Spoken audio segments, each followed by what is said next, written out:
নমস্কার, আমি তোমাদের জয়দেব শাস্ত্রী। 2025 সালে জ্যোতিষশাস্ত্রের ভিত্তিতে রাশির মিলন বা বিবাহ যোগ নির্ধারণ করা যায়। গ্রহ নক্ষত্রের প্রভাব, বিবাহিত জীবন কেমন যাবে, কার সাথে কার বিয়ে হবে, সেই সমস্ত বিষয় নিয়ে আজকে আলোচনা করব। যদি ভালো লাগে শেয়ার করবে, সাবস্ক্রাইব করবে, লাইক করবে, কমেন্টস করবে।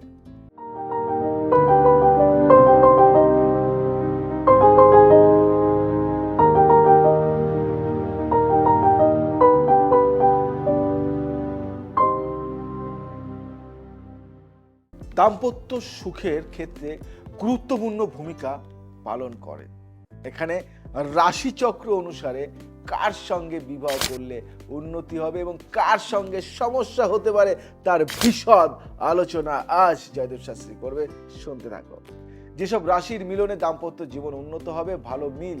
মেষ রাশি উন্নতি হবে যদি বিবাহ হয়। সিংহ ও ধনু রাশি, এই রাশির সঙ্গে বিবাহ করলে আর্থিক স্থিতিশীলতা, পারস্পরিক বোঝাপড়া এবং জীবনে উন্নতি হবে। কেন ভালো হবে? আগুন তত্ত্বের শক্তি সমানভাবে কাজ করে, ফলে দাম্পত্য জীবন আনন্দদায়ক হবে। এর প্রতিকার কি হবে?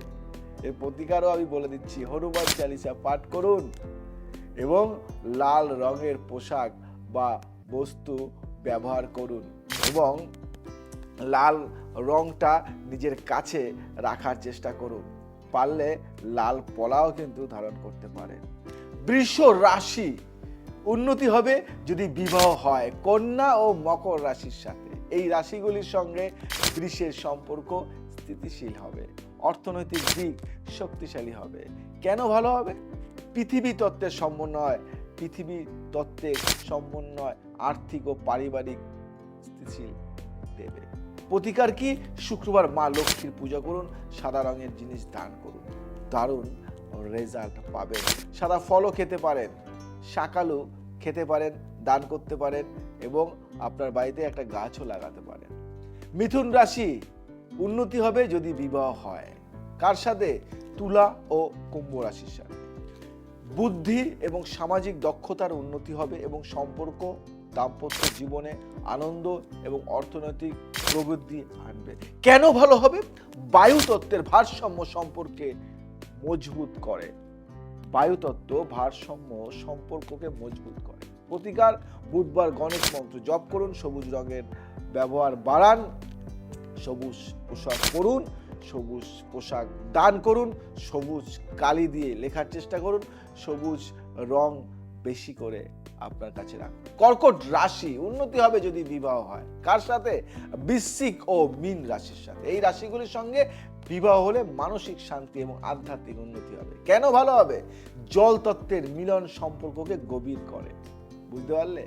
সোমবার শিবলিঙ্গে দুধ ও জল অর্পণ করুন, সাদা রঙের জিনিস দান করুন, সাদা রঙের বস্ত্র পরিধান করুন এবং নিজে পড়ুন, অপরকে পড়ান, কিছু দান করার চেষ্টা করুন, ফল খান, জীবনে সাফল্য আসবে। সিংহ রাশি একদম মারকাট রাশি। সিংহ রাশি উন্নতি হবে যদি বিবাহ হয় মেষ ও ধনু রাশির সাথে। এই রাশিগুলির সঙ্গে বিবাহ হলে নেতৃত্ব, সামাজিক অবস্থান শক্তিশালী হবে।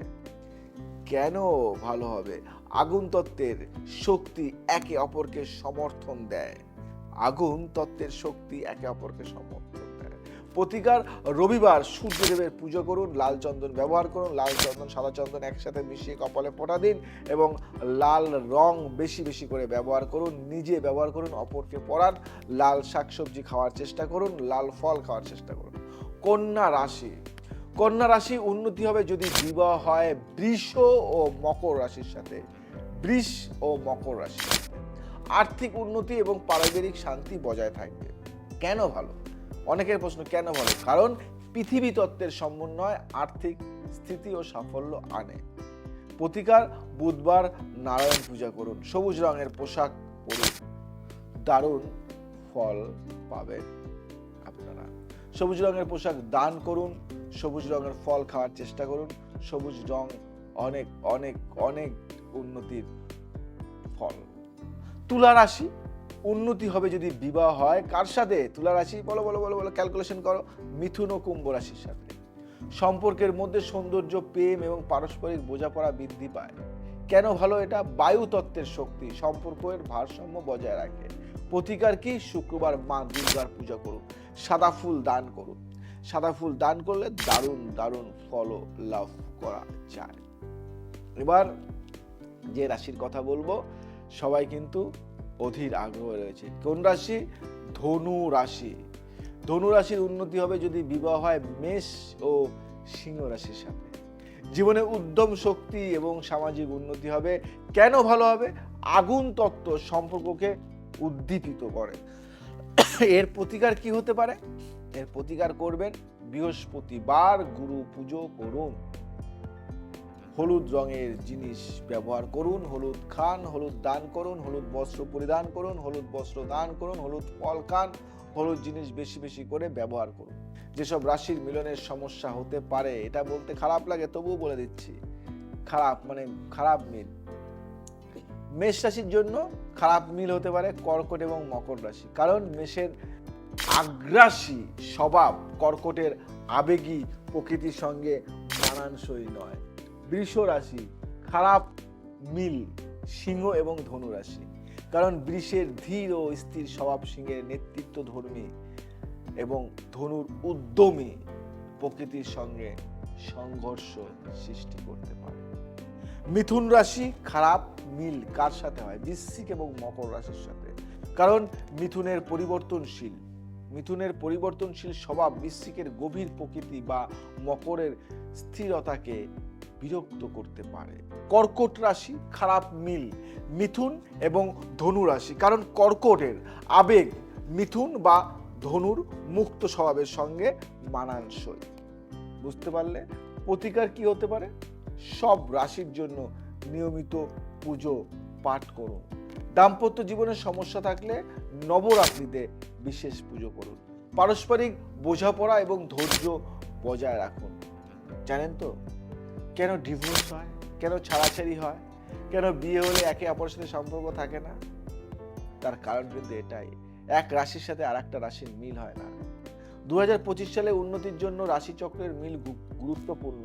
মেষ সিংহ বৃষ কন্যা মিথুন তুলো কর্কট বৃশ্চিক সিংহ ধনু এবং ধনু মেষ, এই জুটিগুলি বিশেষ উন্নতির ইঙ্গিত দেয়। যাদের রাশির মিল খারাপ তারা সঠিক প্রতিকার এবং নিয়মিত জ্যোতিষ পরামর্শ মেনে চললে দাম্পত্য জীবনে ভারসাম্য আনতে পারবেন। একজন সঠিক জ্যোতিষীর পরামর্শ অবশ্যই দরকার, আর আমি তো আছি তোমাদের সাথে। কোনো সমস্যা হলে কন্ট্যাক্ট করো। আজ আসি, আবার আসবো অন্য কিছু নিয়ে। ভালো থাকো, সুস্থ থাকো, সবাইকে ভালো রাখো, আর ছড়িয়ে দাও এই অনুষ্ঠানটি তোমাদের ফ্রেন্ড সার্কেলের মধ্যে। জয় শ্রী রাম।